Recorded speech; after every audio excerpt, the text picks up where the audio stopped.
I love the people here, the fans here. This is home for me. They've always embraced me. I want them to continue to do that because I'm going to continue to rep this city, love this city, do good work in this city, no matter what. So, like I said in the article, my love here is undying. So, I love this place. Were you? What's that like for you though, when your hometown fans are coming at you specifically and saying some pretty harsh words? Man, it definitely hurts. I think it's part of the game. I think there are going to be times where stuff like this happens, you get booed. But when I'm at home, I want to be embraced, and I want to be loved, man. Because I've born and raised here. The city raised me, and I love the city back. So it's all love. Did you hear things, Malcolm? Or was it just kind of the booze every time? No, just the booze, and I knew where it was coming from. And I get it. I get it. This is a emotional game, especially at this level. They got a good team that they're behind, and the fan base here has grown. I mean, the playoffs. I remember when Al Horford was here. I remember growing up and watching him. People came out to those games. Like the playoffs here are always pretty lit and exciting. So, but it's all love for me. Did you physically went to some of those playoff games? Yeah, I remember growing up. Which series you went to? I don't know, man. I feel like I went to one of the playoff games when him, Josh Smith, Kyle Korver. It might have been the year that they had four All-Stars, and they had a really good team. I think they went to the Eastern Conference Finals with Budenholzer that year. So that was an exciting year for the city. So you haven't been booed a ton in your career. Is that something that gets you going? Like, how does that kind of? It doesn't really bother me, to be honest. I'm not a guy that listens to cheers or boos. But when I'm home, I can definitely hear people, embrace me. So I know I went to school here, I grew up here, and I still live here. How many tickets do you have out for tonight? Not a lot, man. 5 or 6. Oh, that's it. Definitely, I have more people that I could get tickets for, but getting tickets for a lot of people can be stressful and a bit distracting sometimes. So, it's close family, and that's really it. So they're not the ones booing you? No, I hope not. I hope not. Malcolm, Damon's coaching down here now at Georgia Tech. What was the biggest benefit of being able to be coached by him this year? And have you been able to catch up with him yet? I have. We actually spoke on the phone a few weeks after he got the job. Being coached by him, Damon was a great pro in this league for a long time, and a point guard, combo guard that did very similar things to what I do. So just having his feel, having his words on a day-to-day basis, coach me through the game.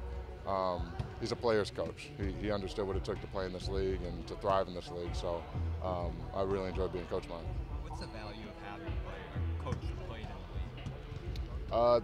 They know the moment. They have a feel in the locker room. They know when to say things to the guys, to the team, when not to. They just have a feel on how the season's going, momentum, and what needs to be said when. Coach has talked a lot about physicality, grabbing rebounds, obviously. Is that just a mentality, or is there something else that has to change going into tonight? It's a mentality, man. I thought the Hawks came out. They gave us their best shot the other night. They did not want to go down 3-0. They played a great game. But I think a lot of that, they're going to make some tough shots. It's a good team, but a lot of that is on us not making them uncomfortable.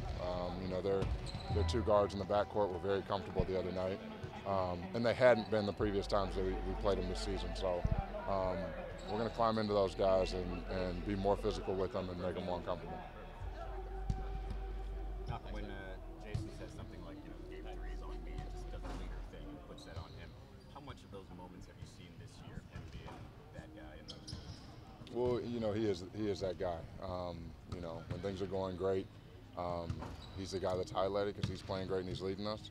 And when things aren't going great, he's the guy that gets blamed. So he takes full accountability in both situations, which is what leaders do and it's what superstars do in this league. So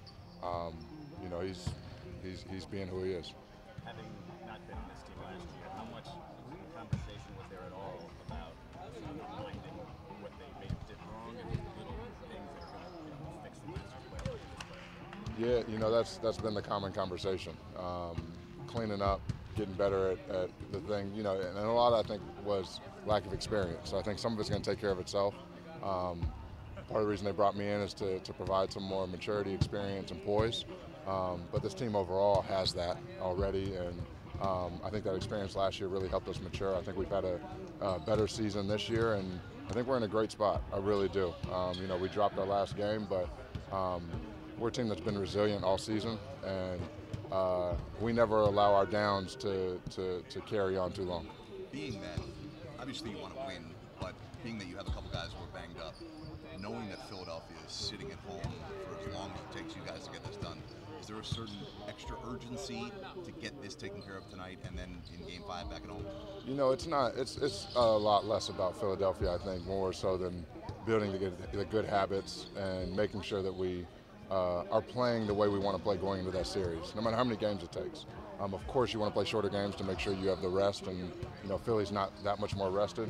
But at the same time, we're focused on doing things the right way and making sure we're fully prepared mentally and physically going into that series. How different is it when Al's in the game versus when Rob's in the game, and what's that like for defense to adjust to? It's a huge adjustment. You know, offensively, they're almost opposites. Both high IQ guys, but one of them spacing the floor and shooting the three like a guard.